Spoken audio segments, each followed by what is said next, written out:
Welcome back to Woodsboro, and happy Scream 7 release day. I'm Alex from Sandro Says, and I am here to take you through Scream 7, which I was fortunate enough to see last night. And this review is going to be full of spoilers, so if you haven't seen the movie or you don't want to be spoiled, please come back and watch this later. Watch some of my other movies, my other videos. I've done a ton of reviews and just videos about Scream in general, so watch those. Anyway, please leave a like on the video, a comment, subscribe if you're new here. Otherwise, let's get into it. First, I want to go through the cast, just give a general idea of who's in the movie. We don't have any real footage to work off of, so I'm just going to be using the poster, some still footage, just some still pictures, and the trailers. But I'll do another more in-depth review once I have the Blu-ray and can go through scene by scene. Otherwise, I'm just going the best I can based off of my memory and what I was able to piece together from Wikipedia. So, the main cast. We start off with Sidney Prescott. She's back, although now she's Sidney Evans. She has a family. She has a husband named Mark, played by Joel McHale. He's the chief of police in the town. Their daughter is Tatum Evans, I guess, named after Sidney's best friend. That's a plot point in the movie, why she was named after Tatum. Tatum famously killed in the first movie, played by Rose McGowan. Apparently, Sidney and Mark have other kids, but they are off in Denver during this movie. I don't know why they needed to add those in. I'll talk more about my theories later. Or not theories, but just my confusion later. So that's the main core family.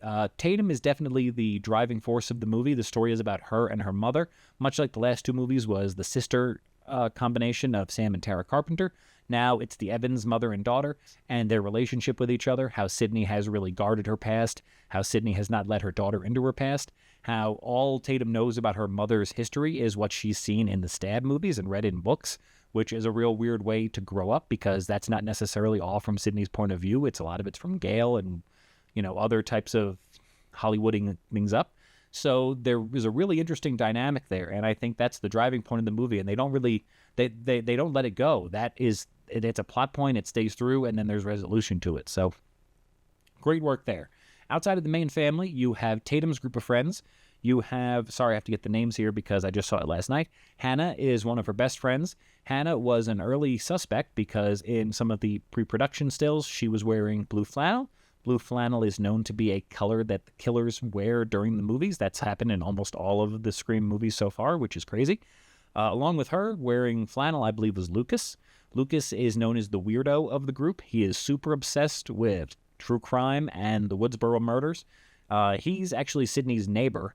And his mom is named, I feel like it's Jessica, I don't know. So it's him and his mom. They have no husband. Apparently the dad's not in the picture. So the super weird kid is living next to Sidney, so he's immediately a suspect, and they even call him in the movie the weirdo. So that's interesting. You have this girl named Chloe, who's another friend of Tatum's. She's nothing really to say about her except her mother her family owns a bar that they seem to hang out in sometimes. So that's cool. Ben is Tatum's boyfriend. He has a lot of Billy vibes. He climbs in through the window. He sneaks around. He's trying to convince everyone he's a good guy. He's both a jock kind of, but computer savvy. So that's one of his, traits. And then you have, outside of the friend group there and the only real friend we have for Sidney in this movie is the neighbor, Jess. So outside of that, we have this gentleman, Robbie, who is the Gale for this new town. We thought there was going to be more for him, but he's really he's in a couple scenes, and there's not much to go off of for Robbie, so that's unfortunate. There's a theater teacher who, again, you feel like the theater teacher is going to go somewhere. He doesn't. And there's Marco, who we're introduced to Marco in one scene. He's an orderly at the psychiatric ward they go to for one part of the movie, and he's on the poster, but he's only in the movie for about a minute. That's kind of weird, especially when the theater teacher wasn't on the poster, and he's in a lot of the movie. Or maybe he is. I don't think he is. So I'll look at that and we'll see. Anyway, so let's get into the plot of the movie. The movie starts out, apparently Stu Macher's house or a recreation of his house. I can't really tell because the house is out in the middle of nowhere. Basically, that house has been turned into a horror experience Airbnb. A man, Scott, and his girlfriend, Madison. Scott is the horror fanatic, so he's the driving force of going there and spending the night and seeing all the places people died and stuff. It's kind of like a haunted house, but without a scare. They do have an animatronic ghost face in there. The girl's not really into it. She's doing it because her boyfriend, which everyone that's been in a relationship knows that. People drag each other to things that they don't really care about. They're contemplating whether they should leave or not, and the girl says she's going to try harder. But at that point, she gets a call from Ghostface, or maybe it's not Ghostface, threatening her. All of a sudden, Ghostface is stalking them, but it's her boyfriend in a Ghostface costume, and then you realize, oh crap, there's another Ghostface in this house. So these people, the guy gets killed immediately. The girl puts up an amazing fight. I thought that Madison put up one of the best fights in the whole series, and I was like, wow, this is the opening girl, and she's putting up such a great fight. Fortunately, she makes a horrific end. She, earlier in the movie, or earlier in the scene, says that she really hated the way that Amber died in Scream 5. She can't imagine being burned alive like that, and sure enough, that's what happens to her. Except, she gets doused in a ton of gasoline and then lit on fire, and the entire Mocker house is then burned down. So, if it was the real house, at least that murder house is finally gone. But it was a kick-ass way to start the movie, because you have the guy gets stabbed through the head and his eye turns in a creepy way, and the girl gets burned alive after falling on his knife. So they showed, I'll mention this also, they showed a lot of scenes in the trailer that you figured they gave away stuff. A lot of these things they gave away were misdirections or scenes early in the movie. So they got rid of the stuff that was given away early, which I thought that was pretty cool. Now we go and catch up with Sidney Prescott. Sidney is alive and well. Like I said, she has her family. Basically, her life is kind of boring, and she has her house and her family on lockdown, and she's married to the chief of police, and her daughter, I guess, feels constrained by that, which she kind of is. The daughter is out with the friend group. They're having a great time. They're in a play. They're talking about a party that night. So things are kind of progressing like normal in a movie, but all of a sudden, Sidney gets a call from Stu Macher. FaceTime call, which it's already, that's a little weird for the franchise, but it seemingly is Stu. He's out in broad daylight talking, taunting her. She assumes that it's some kind of AI crap, but it's using all of Stu's lines and mannerisms. So whatever it is, it's convincing. And he shows that he's near the school. So, oh man, she's at the school doing her play practice. What's going on? You go to the school, and the girl who was the red herring wearing the flannel is one of the first people to die. She's put up on some flying contraption for the play she's in, and it's a gruesome scene where she has no control over being swung back and forth, and Ghostface is just slashing at her and eventually guts her, and it's her guts fall out, and immediately it's another crazy kill to start off this movie. We're 20 minutes in. So Tatum is backstage. I guess she has her headphones on. She doesn't hear this. The cops and Sidney show up, and they say, oh crap, we got to get you out of here. This is happening again. They go back to their house. The cops sweep the house to make sure it's safe. And sure enough, even though the cops swept the house, Ghostface was hiding in the attic, which they gave away in the trailer, but there's more to this. So Ghostface comes out when the family's in the house, attacks them. Mark, a.k.a. Joel McHale, puts up one of the most badass fights against Ghostface. He beats the shit out of him. They tackle each other. They're throwing each other into things. They're both kind of stabbing. They're trading knives. It's an amazing fight scene. Ghostface in this movie gets his ass kicked regularly, and people fight back, which is kind of cool, because some movies you don't really see that. They trip him, or he trips on himself or something. I don't know. Either way, there's a lot of tense intensity going on, because Sidney and Tatum are trying to get to Mark, who is fighting Ghostface, or incapacitated at this point. They're in that scene from the trailer where they're in between the fake wall, and Ghostface is stabbing at it. So either way, this scene and the fight spills outside. Ghostface ends up in the street about to attack them again, and he gets hit by a car going 50 miles an hour. An SUV just flattens Ghostface. And pops out of the SUV, Gale and the two Meeks kids, which I didn't expect them to show up at this point. You figured they'd come after so I was boom, this was pretty badass. Did not expect that. And Ghostface is dead. So Ghostface is lying there. I'm why aren't they shooting him in the head or caring more? Well, they let it take its time, because when you peel off the mask, Ghostface is just some random psychiatric patient that Sidney had seen earlier that day in the coffee shop where she works. And it doesn't really make sense. There's no connection to the family. There's no connection to anything. It's just, why this random patient? So because of this happening, Gale is able to convince Sidney, hey, we need to investigate this. Where did this guy come from? He came from this psychiatric hospital. That's where he broke out of? Okay, that's where we're going to go investigate. They went there, and that's where you meet the Ethan Embry character, Marco. He shows the room where the guy broke out of, which has a lot of crazy drawings and stuff. And then they say, have you seen this man? And they show the video of Stu Macher. And he's like, oh yeah, that's John Doe. He's been here since the 90s, since before I got here. He came in and lost his memory and stuff. And blah, blah, blah. So, and they're like, well, where is he now? They're like, oh, he got released 2 weeks ago because of that, which makes no sense. Even if he was a John Doe, like, the police had him. He didn't just wander away from Woodsboro. So either way, something here is not right. And you know that either Marco is being honest or he's in on it. So something's off already with this character. And then we don't see him again. We leave. They go back to town. Let's see what happens after that. Mark, meanwhile, is home alone, trying to, I guess, get ready for work or whatever. And he hears a noise. They're having construction done on the side of their house. And instead of calling for backup or letting the people, someone else know he hears a noise, he goes in there to investigate. And he gets the absolute crap stabbed out of him. You figure he is super dead. He is definitely incapacitated for the rest of the movie, which I give him credit for because he showed himself to be a formidable, defense mechanism against Ghostface. So that wasn't great for him to get taken out. Meanwhile, Tatum, the Meeks kids, and all of Tatum's friends, they're at the bar that the one girl's, like I mentioned, her parents own, because they want to have the scene where they look at all the friend group and says, well, who is the killer in this group? So they go around, they're trying to figure out who the killer is. It's another Mindy scene, which, I don't love in the previous movies, but it's not nearly as bad, so I think they learned their lesson.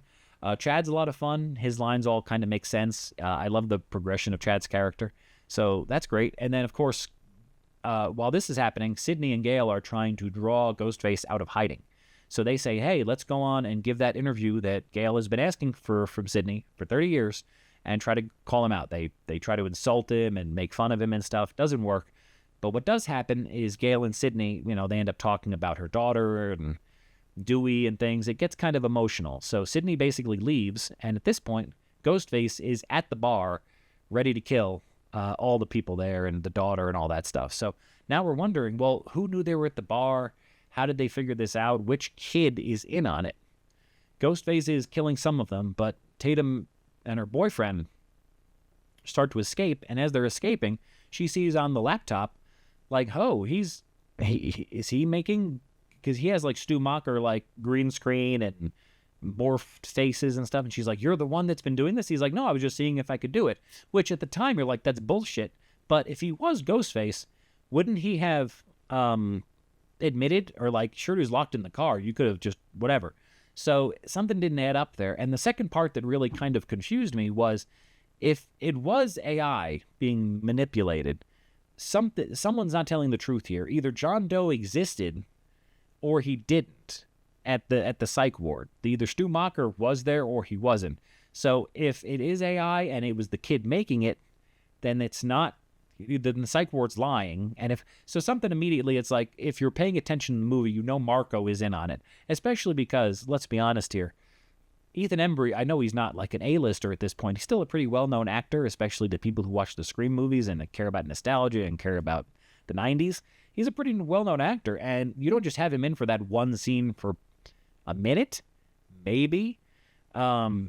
So, okay, so now basically Tatum's running through the town alone trying to evade Ghostface, and Ghostface has laid waste to everyone at the bar.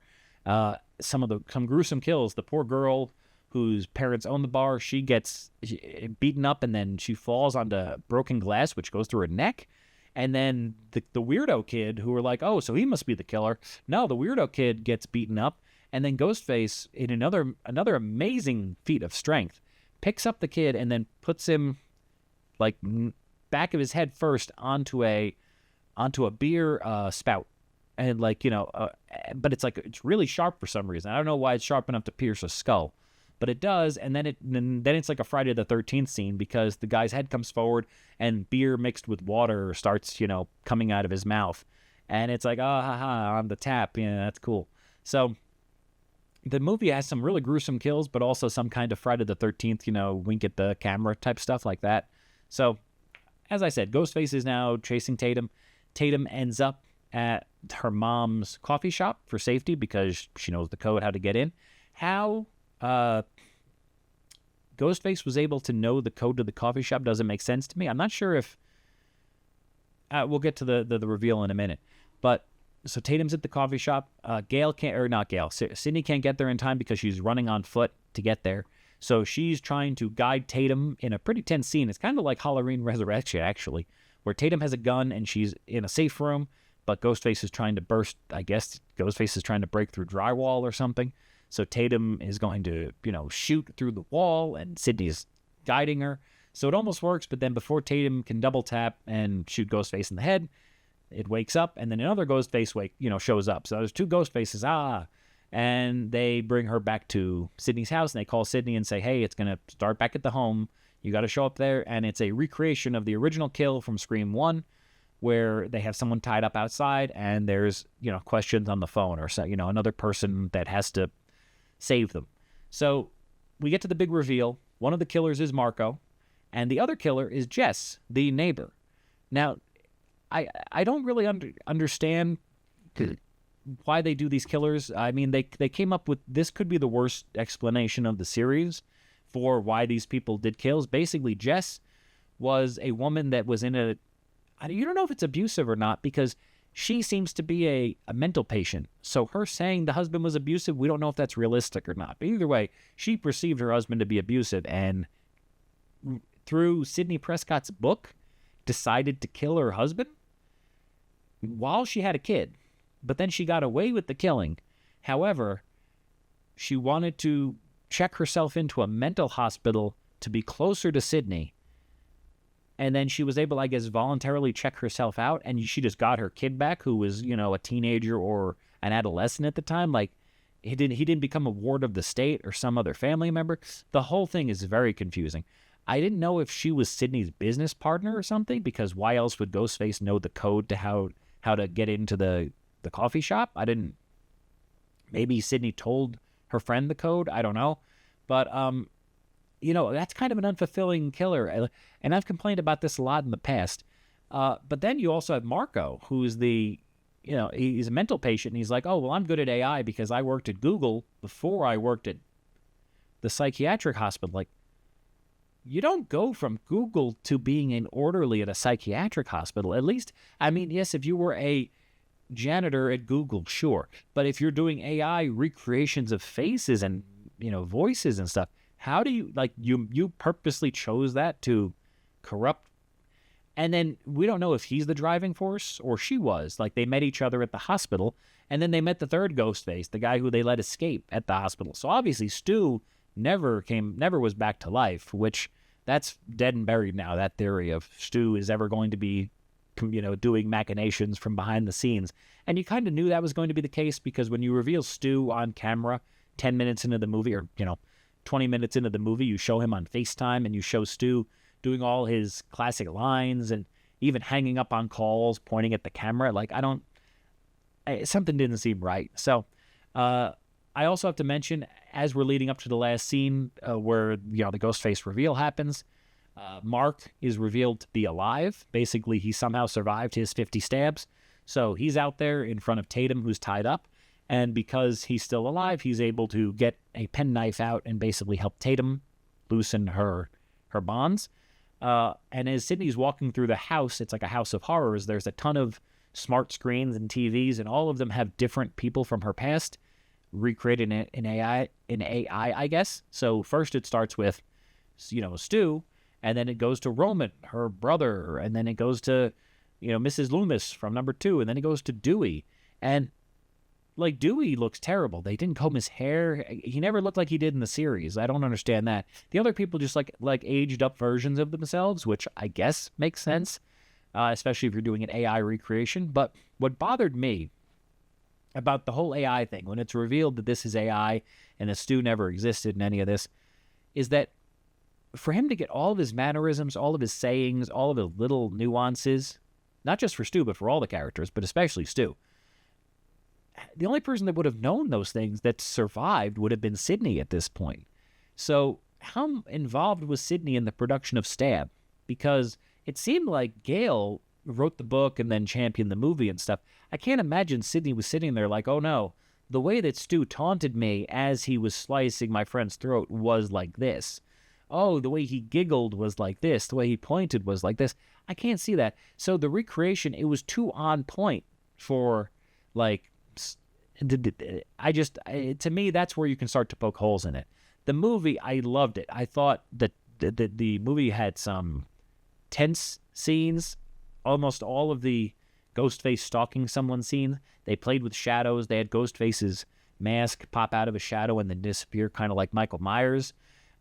It was you knew something was going to happen, but they did a good job of switching up when it was going to happen, how it was going to happen, and people got to fight back, which was pretty cool. People survived that you thought were dead. I thought, and the movie also, I got to say, it flew by. Like, I was watching it, and I checked my watch at one point, and I was an hour and a half into it out of a 2-hour movie. I was like, oh my God, we're getting to the end. Damn, it felt like I was still early in the movie because it was just flying by. And I mean that in a negative way. It was a really easy watch. So I'm always going to have problems with the ending killers, I guess. It seems that in all these movies, I have some type of bone to pick. Maybe outside of Richie in 5. Maybe Jill in 4 was okay. But I guess in the killers in 2. It doesn't matter. I'm sorry. But other than that, I thought it was a badass movie. Let me just check if I have any other notes here. Because I took a lot. I'm sorry. I found it interesting that no teenagers were the villain this time. It was revealed to be 2 adults, which does help when you're doing physical stunts, or 3 adults technically, if you count the 3rd Ghostface. When you have adults lifting people up and putting their heads on things, like you have to assume that was Marco doing that. But at least it wasn't a super short 100-pound person like that. No offense. It's just, if we're going for at least some semblance of realism or, accuracy in this. And yeah, I just don't understand how the mom killed the husband, got away with it, then lived, and then decided to check herself into a mental hospital. Oh, and then her impetus for this whole thing, I guess, was that because Sydney didn't go to New York in Scream 6. They don't call it Scream 6. They just call it like the New York City incident. The woman, Jess, thought that Sydney had lost her final girl edge and was no longer a worthy final girl. She was out of her prime. So that's why she wanted to kill her and replace her with Tatum or replace her with herself. I don't get it.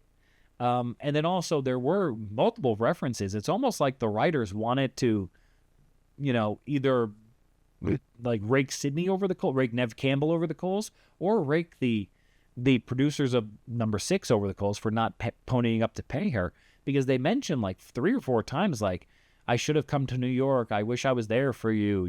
We're a team. I should have really been there for New York. And at one point they're like, it wasn't a real Scream, or it wasn't a real stab movie, or it wasn't a real Ghostface killing without Sidney Prescott there. It's like, good God, are we really just shitting on number 6 like that? It was interesting. So, all right, I babbled enough. I'm going live later today to talk more. If anyone else, I had a good chat last night going, and people had some real interesting theories and stuff. So I want to keep that going.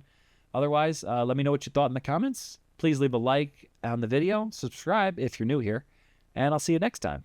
Take care.